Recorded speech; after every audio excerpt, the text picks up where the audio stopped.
Eleição no Peru, com mais de 80% dos votos apurados, Keiko Fujimori lidera a disputa. Pesquisa de boca de urna indicou vitória apertada da candidata sobre Pedro Castilho. O Escritório Nacional de Processos Eleitorais, ONPE, na sigla em espanhol, divulgou nesta segunda-feira, 7, mais uma parcial das eleições presidenciais do Peru. Com 83,81% dos votos apurados, a candidata da direita, Keiko Fujimori, lidera com 51,01%, contra 48,98% de Pedro Castilho, da esquerda. Mais cedo, pesquisa de boca de urna feita pelo Instituto Ipsos indicou vitória muito apertada de Fujimori. Ela obteria 50,3% dos votos válidos, e Castilho, 49,7%. Embora Keiko se coloque como representante da democracia e prometa respeito à Constituição, o sobrenome Fujimori faz com que ela tenha muita rejeição, sobretudo porque ela ainda elogia o pai, Alberto Fujimori, que governou o Peru em um regime autoritário na década de 1990 e está preso por desrespeito aos direitos humanos. Ela mesma admitiu que prefere que o país viva uma demodura, o que chamou de mistura de democracia e mãos duras, em relação ao crime. Além disso, a herdeira do Fujimorismo ficou presa entre 2018 e 2020, com intervalos em liberdade, por acusações de corrupção envolvendo a empreiteira brasileira Odebrecht, em um escândalo de corrupção que atingiu políticos de diferentes partidos e grupos. Keiko ficou muito perto de não se classificar para o segundo turno, após uma primeira votação bastante fragmentada. No campo da direita, os votos ficaram divididos principalmente entre ela e os candidatos Rafael Lopes Aliaga e Hernando de Soto. Com o segundo turno definido entre ela e Pedro Castilho, Keiko afiou o discurso contra o temor de que o Peru caísse em um governo de extrema esquerda próximo de regimes autoritários como a Venezuela. Esse posicionamento tem muito eco nas cidades mais ricas, principalmente a capital, Lima.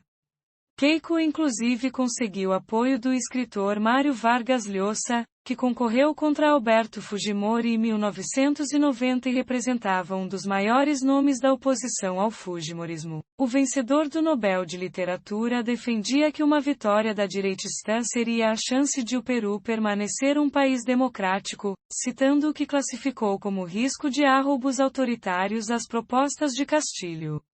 Durante a campanha, a candidata do Partido Força Popular priorizou o discurso de moralização na política, muito embora ela mesma e correligionários estejam envolvidos em escândalos de corrupção e de combate ao crime. Ao longo do segundo turno, Keiko Fujimori fez aceno a outros grupos para tentar diminuir a rejeição a Fujimorismo, prometeu respeitar a democracia e as instituições públicas peruanas. Conservadora, ela se colocou contra flexibilizar a legislação sobre o aborto, mas admitiu aceitar uniões civis entre pessoas do mesmo sexo. Veja algumas das propostas e promessas de Keiko Fujimori. O resultado muito apertado da boca de urna indica alguma esperança para o esquerdista Pedro Castilho, que liderou as pesquisas na maior parte da campanha. Aos 51 anos, Castilho surpreendeu no primeiro turno das eleições e conseguiu o maior número de votos em uma votação bastante fragmentada, com sucessivas crises políticas e quedas de presidentes. O Peru vive uma onda de descrédito em relação às principais forças do país. Castilho ficou conhecido no cenário nacional em 2017, após liderar uma greve de professores de quase 3 meses exigindo o aumento de salários dos professores, uma das bandeiras que ele manteve ao longo da campanha. O lápis se tornou inclusive o símbolo de sua candidatura e do Partido Peru Livre. Ele também prometeu garantir acesso livre às universidades. O candidato nasceu na pequena cidade andina de Puna, na província de Chotã, onde os moradores costumam usar chapéu de aba larga. como Castilho usava em suas viagens e até mesmo no único debate presidencial realizado nesta campanha, também dirigente sindical, ele foi votar a cavalo no domingo na região andina de Cajamarca, onde reside. Assim, a votação de Castilho foi muito forte no interior do país, em províncias pobres e majoritariamente agrárias do Peru. No segundo turno, foi preciso que revertesse a rejeição nas maiores cidades do país, incluindo a capital Lima.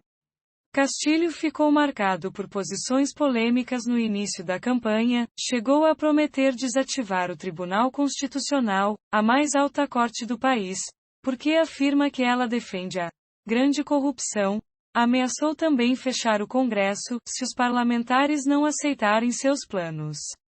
Entretanto, ao longo da corrida presidencial, Castilho mudou de tom, prometeu seguir a Constituição, enquanto ela estiver em vigor, mas assumiu que buscará uma nova Assembleia Constituinte. Em relação aos costumes, Castilho adota a postura mais conservadora, se recusa a legalizar o aborto, é contra o enfoque de gênero na educação e tem relutado em reconhecer os direitos das minorias sexuais. Veja algumas das promessas e propostas de Pedro Castilho.